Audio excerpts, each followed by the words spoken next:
पंहिंजे दर्शन जो दीवानो बणाए असांखे परेशान थो करे। पंहिंजे दर्शन जो दीवानो बणाए असांखे परेशान थो करे। पंहिंजे दर्शन जो दीवानो बणाए असांखे परेशान थो करे।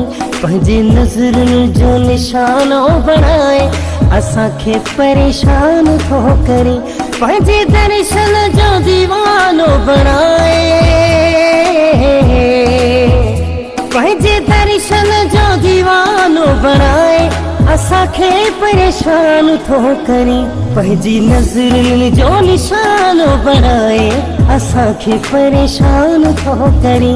पंहिंजे दर्शन जो दीवानो बणाए असांखे परेशान थो करे।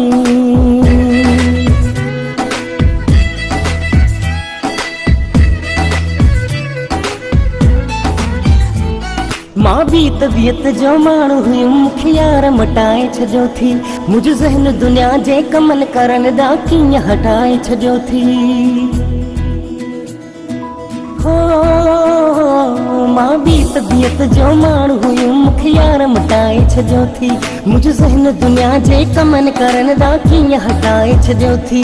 पंहिंजे प्यार जे रंग में रंगीन कयो थी। पंहिंजे सूंहं ॾिसण जो शौक़ीन कयो थी। पंहिंजे दर्शन जो पंहिंजे दर्शन जो पंहिंजे दर्शन जो दीवानो बणाए असांखे परेशान थो करे। पंहिंजी नज़रुनि जो निशानो बणाए असांखे परेशान थो करे।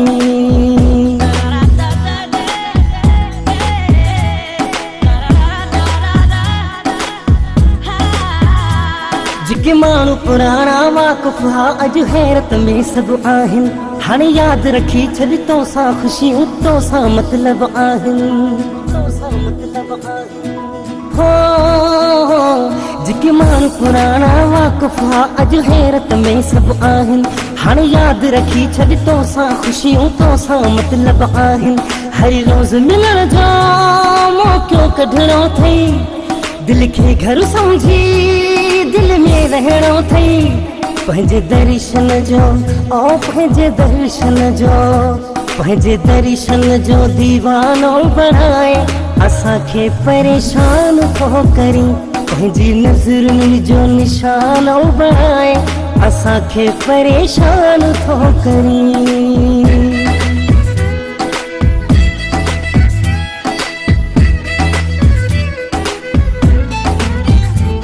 ज़ुल्फ़कार मॻीअ जो नाव लभनि था यार परे न कजा। हर चीज़ मूंखां वापसि वठिजां पर प्यार परे न कजा।